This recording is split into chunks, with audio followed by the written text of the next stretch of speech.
कथा सुनाते हैं, पावन कथा सुनाते हैं। सदा शिव बाबा की जय, महाप्रभु श्री रामलाल जी महाराज की जय, आनंद कंद सदगुरुदेव भगवान की जय, कृष्ण कन्हैया लाल की जय, बंसी वारे की जय, माँ राधा रानी की जय। जय गुरुदेव, जय प्रभु जी, राधे राधे, जय श्री कृष्ण। लल्ला मैं ऊंचा नहीं सुनता, लल्ला मैं ऊंचा नहीं सुनता। ये कृपा प्रसंग प्रयागराज माघ मेला शिविर का है। इस शिविर में हमारे आपके प्राणी मात्र के भाग विधाता कारण दयालु परम योग योगेश्वर महाप्रभु श्री रामलाल जी महाराज के स्वरूप के साथ श्री सिद्ध गोपाल योग प्रचार मंडल सवाई धाम के नाम से रामानुज मार्ग पर लगाए गए शिविर में हमारे आराध्य देव योगराज श्री चंद्रमोहन जी महाराज अपने पार्षद गणों के साथ विराजमान थे। आराध्य देव जी का दैनिक कार्यक्रम कुछ इस प्रकार से था। प्रातःकाल उपस्थित समुदाय के साथ संगम स्नान करने के लिए जाते थे।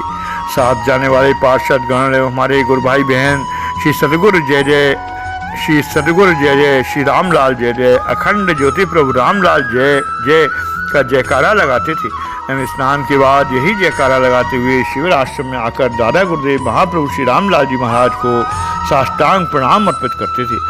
आराध्य देव जी थोड़ा आराम करके जब तक महाप्रभु श्री रामलाल जी महाराज का श्रृंगार नहीं हो जाता लगभग 8 बजे उनकी आरती करते एवं तदंतर जब पावन जगदात्मा भगवान श्री कृष्ण के मुखारबिंद से उद्घोषित श्रीमद् भगवद गीता के 2 या 3 अध्यायों का पाठ किया करते थे।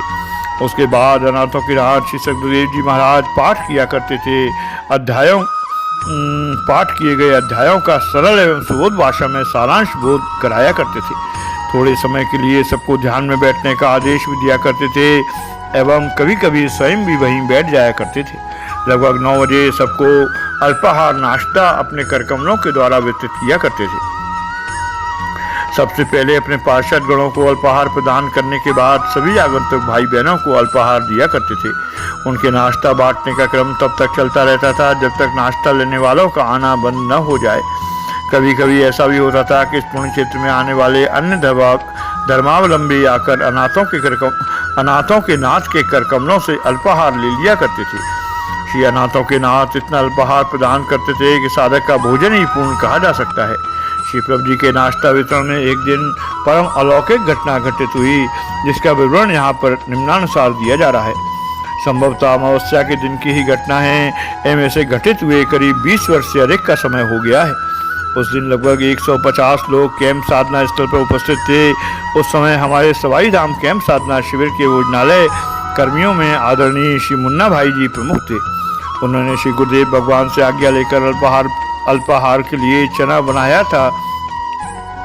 अल्पाहार वितरित करने के लिए उन्होंने आराध्य देव जी से प्रार्थना किया एवं अनाथों के नाथ अपने आसन पर विराजमान होकर अल्पाहार वितरण करने लगे।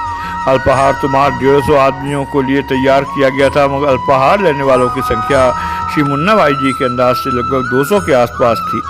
उन्होंने अल्पाहार बांटना आरंभ करने से पूर्व श्री गुरुदेव जी महाराज से धीरे से प्रार्थना की कि महाराज जी चना बस इतना ही है। आराध्य देव ने जैसे उनकी बात को अनसुनी करते हुए कटोरे से चना बांटना आरंभ किया, लेकिन ठहरे तो त्रिलोकीनाथ, आज तक किसी को कम दिया ही नहीं तो आज क्यों कम देंगे।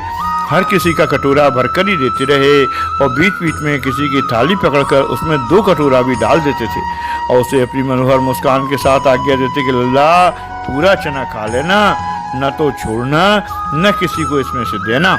इधर अनाथों के नाथ थोक व्यापारी की तरह चना बांट रहे थे और वहीं पास में खड़े होकर हमारे श्री मुन्ना भाई जी की घबराहट बढ़ती जा रही थी। उनके मन में भाव आ रहा था कि चना बीच में बांटते वक्त कम पड़ गया तो महाराज जी की प्रतिष्ठा पर आंच आ सकती है। यही विचार कर उनके मन की स्थिति को व्याकुलता प्रदान कर रहा था। कई बार अपने मन को भी समझाने का प्रयत्न करते परंतु प्रत्येक बार वे असफल रहे। मन की इसी स्थिति के कारण वे श्री गुरुदेव से 3 बार याद दिलाए, महाराज जी चना इतना ही बना है। तब तक अनाथों के नाथ 300 से ज़्यादा प्राणियों को अल्पाहार बांट चुके थे। इस समय उसी अवार गति से अल्पाहार वितरण का कार्य कर रहे थे। जब भाई जी मुन्ना भाई जी ने गुरुदेव भगवान से तीसरी बार प्रार्थना की तो श्री मुख ने धीरे से कहा, लल्ला मैं ऊंचा नहीं सुनता, तुम्हारी बात मैंने अच्छी प्रकार सुन ली है। तदंतर फिर अपनी उसी अवार गति से अल्पाहार का चना बांटते रहे। जब अल्पाहार लेने वालों का क्रम समाप्ति की ओर था तब तक अनाथों के नाथ लगभग 450 भाई बहनों को प्रसाद दे चुके थे। कुछ देर बाद अल्पाहार लेने वालों का आना बंद हो गया, या यूँ कहना ज़्यादा सटीक होगा कि सभी अल्पाहार ले चुके। तो श्री गुरुदेव भगवान ने मुन्ना भैया से कहा, लल्ला तुम लोग बेकार परेशान होते हो, कारण तो श्री प्रभु जी ही हैं, मैं तो केवल निमित्त मात्र हूँ। भला श्री प्रभु जी के भंडारे में कभी कमी पड़ेगी? उनका भंडार तो अच्छा होता है, उसमें कमी आ ही नहीं सकती। श्री गुरुदेव भगवान श्री मुन्ना भाई जी के निमित्त बनाकर हम सभी को यह रहस्य समझा रहे थे कि प्रभु जी के चरण शरण में कोई भी कार्य असंभव नहीं है। कमी है तो सिर्फ हमारी कमी होती है, जिसके कारण हम उनके द्वारा प्रदत्त किसी वस्तु विशेष को अपने अंदर समाहित करने की पात्रता नहीं बना पाती। प्रथम कारण तो यही है कि हमारे अंदर पात्रता नहीं है। प्राणी मात्र के पूर्व जन्मों के संस्कार भी पात्रता बनाने में बाधा डालते रहते हैं, बिना दृढ़ संकल्प के दूर नहीं होते। साधक अपने पुराने संस्कारों के वशीभूत होकर कष्ट झेलता रहता है। श्री गुरुदेव भगवान के अहद की कृपा ही साधक को इस कष्ट से उबारने में साधक के लिए सहायक सिद्ध होती है।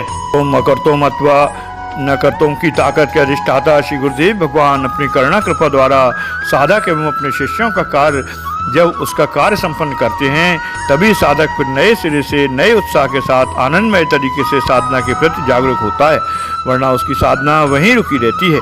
आज के इस घोर कल काल में अपने योगेश्वर दया के चरणों में साष्टांग प्रणाम निवेदित करते हुए यही प्रार्थना है, आध्यात्मिक साधनारत साधक बनाए रखने की करुणा कृपा करने की कृपा की जाए। हम उनके अबोध बालक हैं एवं वे हमारे सर्वसमर्थ हमारे आराध्य श्री गुरुदेव भगवान हैं। हम चाहे जैसे ही हैं तो उन्हीं श्री गुरुदेव भगवान के एवं उनकी वाणी के उनके आत्मांश हैं। किसी गुरुभक्त ने बिल्कुल ही सत्य तथ्य गुनगुनाया है, इस दर की गुलामी जिसे नसीब हो जाए, इस दर की गुलामी जिसे नसीब हो जाए, उस गुलाम की सारी दुनिया गुलाम हो जाए, उस गुलाम की सारी दुनिया गुलाम हो जाए। महाप्रभु श्री रामलाल जी महाराज की जय, आनंद कंद सदगुरुदेव भगवान की जय, कृष्ण कन्हैया लाल की जय, बंसी वाले की जय, माँ राधा रानी की जय। जय गुरुदेव, जय प्रभु जी, राधे राधे, जय श्री कृष्ण। श्री सिद्ध गुफा सवाई धाम की जय।